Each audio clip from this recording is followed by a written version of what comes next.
Now that Parliament's back in session post-election, we're getting to meet new faces that we didn't know before. Or did we? This is Matt Strauss.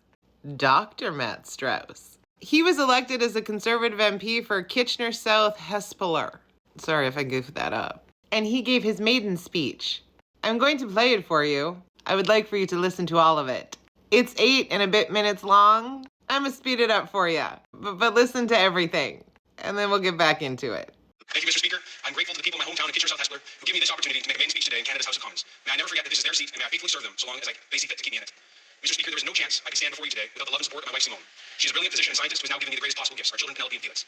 6 months before this election, she nearly died delivering Felix to us. She spent a couple days in the ICU on life support, and today's at home in Hespeler, being just the best mom in the world to our 2 kids. I should be at home. I should be at home with them. They're the best part of my life. Also, it has been a pleasure and honor to be a physician serving my community for the last 13 years. So when I went outdoor knocking and I knocked on thousands of doors, one of the most common questions I received was a question I asked myself: why the heck am I doing this? Why would I go into politics? Don't I like being a doctor, and don't we need doctors? The answer is yes, I like being a doctor, and yes, we need doctors. But to fully explain why I had to do this will take about 10 minutes. It has to do with who I am and what Kitchener is. So here we go. Mr. Speaker, my family story is typical in Kitchener. My dad's family came to the region that was still called Berlin, Ontario. They came from present-day Germany before it was called Germany.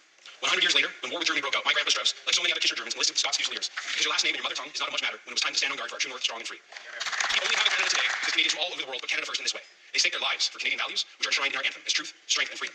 Conversely, my mom came as a Romanian refugee from communist Yugoslavia in the 1960s. When my dad was away with the Air Force, we speak Romanian in the house. I grew up hearing from my grandparents in that language that they were poor back home. But I had no idea how poor until about 10 years ago. I traveled with my grandfather to his tiny village now on the border between Serbia and Romania. Fully half the homes there are boarded up. It is overrun by stray dogs and weeds. We went to the house my mom was born in. It had 2 rooms, dirt floors, about 400 square feet. There was a bedroom with 4 beds in it and a kitchen with 2 beds in it. 9 people slept in those 6 beds. As I stood in what I'm sorry to call a shack, the enormity of what Canada had given my family hit me like a ton of bricks. My grandfather is one of the smartest, hardworking people I've ever met. But when he came to Canada, he spoke 0 English. He had a grade 6 education and 2 small daughters with him. After 6 months of working in a factory for $1.09 an hour, he was able to buy a 5-bedroom house in downtown Kitchener for $20,000. That house is now worth $1 million. Mr. Speaker, I don't have to tell you that that opportunity no longer exists in our country today. My 28-year-old brother-in-law recently graduated from the University of Waterloo for mechatronics engineering. He has no hope of buying that house on his engineer salary. Where did that opportunity go? I do believe that my grandfather has the answer to that question. He had to do 3 years of military service in Yugoslavia, and he always told me that he loved the army life. It didn't strike me until a couple years ago to sit down and ask him if he loved the army so much, why did he go back to farming in the village? Because, Matthew, you cannot get promoted unless you join the party. That is the Communist Party. Well, then you were an ambitious man, grandfather. Why didn't you join the party? Because, Matthew, if you were in the party and they say this is black, he was pointing at his white tablecloth, then you have to say it is black, even though it is white. English is my grandfather's 5th language. I promise he has never read George Orwell's 1984, but this is exactly the 2 + 2 = 5 scene. I think about this scene a lot when I'm told that men can get pregnant. When the truth becomes illegal, everything breaks. If you can't say what's wrong with the tractor, or the levy, or the hospital, or the passport office, you can never fix it and stay broken. So not willing to give up on speaking the truth, my grandfather went back to the village. After a few years, though, the farms were all socialized, and eventually the starvation got so bad they had to make a break for it. Now I have stories of our healthcare system and universities going back 13 years ago and going up all the way to last fall, when my bleeding postpartum wife spent 6 hours cradling a 2-day-old baby in the emergency room while not being seen by a physician. When I told the triage nurse I was going to take my wife to another hospital in the next town over, he said that would be great, thank you. There's no place for her here. If you go to one of our ERs and get treated like cattle, like my wife was at that time, you have no recourse. They would be really delighted if you took your business elsewhere.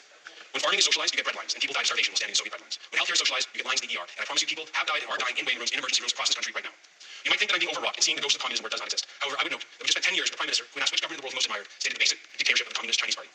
A prime minister who released a statement lionizing brutal communist dictator Fidel Castro when he died. A prime minister whose answer to every social problem, dental care, child care, pharmacare, school lunch, climate change, what have you, was always more socialism, more central planning, more top-down pronouncements, less freedom to make choices for yourself and your family. The zenith of all this top-down control came during the pandemic. The members opposite went full communism. They locked Canadians down in their homes. They ruined weddings, funerals, Easters, proms, and Christmases. They closed the borders. They kept mothers from children and brothers from sisters. They deprived this house of its ancient rights. They spent $600 billion of taxpayer money with no budget, doubled their national debt to pay healthy 16-year-olds to sit in their basement. Then, as now, they did all this in the name of crisis management. Physicians, professors, and journalists who spoke out against these abuses were hunted down. They had their licenses and their jobs threatened. I know this because it happened to me. At Queen's University, where I taught, Jane Philpott herself, one of the only 2 cabinet ministers to speak truth to Justin Trudeau's power, informed me in her dean's office that the reason the administration had to harass me was that I criticized the government. That is a direct quote. Of course, the Prime Minister and his commissars were immune from all of this. He could attend gatherings of greater than 5 if it suited his political purposes, like a George Floyd protest in Ottawa, and he did. Mr. Speaker, the Liberals claimed unto themselves the power to censor the news, to violate free speech, and name of fighting misinformation, while they themselves promoted misinformation. They gave luxurious contracts to their friends in academia to promote their misinformation. They gave hundreds of millions of dollars to mainstream media to promote government narratives. These 3 institutions, government, media, and the academy, have important roles in society to regulate each other. But under the federal government's bribery scheme, they've ended up, like the butcher, the baker, and the candlestick maker, out to sea, stewing in each other's bathwater. When ordinary, everyday Canadians came here to Ottawa complaining that the charter rights, the bodily autonomy, assembly, and free movement were being violated, every member of the Liberal caucus voted to trample their rights further. They violated Section 2 and Section 8 of the Charter and opposing the Emergencies Measures Act. It is not me saying that, but Justice Mosley of the federal court. They trampled on the charter rights they claimed to revere, and then they laughed about it. The current Minister of Transport in particular laughed about it, Mr. Speaker. If we cannot speak truth to their power, everything will continue to break. And that is why I had to come here, Mr. Speaker. I refuse to be a cog in their broken machine. I hope it is the case that this darkness left with the former Prime Minister, and I beseech the new Prime Minister to turn to the light, to defend those values enshrined in our anthem, truth, strength, and freedom. I read his book, Mr. Speaker. The book was called Values, and freedom, I'm sorry to say, is not among those therein discussed. The repackaging of the socialist plans in banker socks might fool some of the people some of the time, but I will tell you who it is not fooling. It is not fooling the multicultural communities in Kitchener South Hespeler. The Romanians, Albanians, Polish, Ukrainians, Serbians, Croatians, Lithuanians, Venezuelans, Chinese, Somalis, and Ethiopians with lived experience of socialism who know what they're seeing and don't like it and send me here. They came here for freedom, not just any freedom, but our specific embodied Canadian freedoms. These freedoms are ours, but they're not merely ours, and they're certainly not ours to discard. They were fought for at Runnymede and encoded in the Magna Carta. They were fought for in the English Civil Wars, the Glorious Revolution, and enshrined in the Declaration of Right. They were fought for in the World Wars and enacted in Diefenbaker's Bill of Rights. They were fought for by both my grandfathers, by all of our grandparents, and embodied in all of us here. So the answer to the question why I came here, I'm here to speak truth to power on behalf of the people of Kitchener South Hespeler. I will be happy to go back to being a physician and professor once I can practice in truth and freedom again, once we can all live in truth and freedom again. Thank you, Mr. Speaker, and may God keep our land glorious and free. I'm sorry, but I needed you to hear it all in its entirety. In that very long speech, we hit communism, socialism, declining healthcare, which is provincial, anti-trans rhetoric, COVID denying, pro-convoy, freedom. But who is Matt Strauss? Well, Matty apparently is suing Queens because he felt pushed out. No decision has yet been made in the suit. Matty was the medical officer of health for the area. And then what could have happened? Oh yeah, a pandemic. Matty opposed vaccines and the mask mandate. He wrote a whole piece in the National Post, because of course he did. But as with any lawsuit, there's a statement of defense. Some snippets, based on a CBC article. It points out some concerning things that Dr. Strauss put on his social media, like he would sooner give his child COVID than a Happy Meal. Just listening to science is naive. What to do about COVID depends on values more than facts. And if you drive your kids to school and worry about them getting COVID, then you are bad at math. Anyway, he's suing because everybody made his life so difficult. And he felt like he had no other resource but to resign his position, even though the term was up and they weren't going to renew him. That's according to the statement of defense. Oh, he also didn't want to go through screening when he went into a hospital. It also alleges that he was the one that made life miserable for a lot of people. I mean, we tell you, the internet is forever. Imagine if I was a veterinarian and I said, don't worry about leashing your dog. Leashing your dog is just a restriction of your dog's freedom. And everybody's like, yeah, freedom for the dogs. Until you get bit on the ankle by a chihuahua. There's reasons for protective measures. Don't vaccinate your dog. Rabies is just hearsay.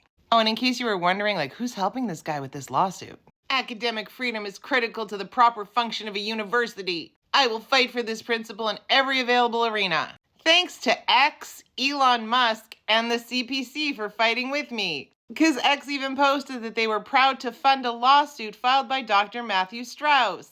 That's who you voted for, Kitchener. I bet you didn't do your research, did ya?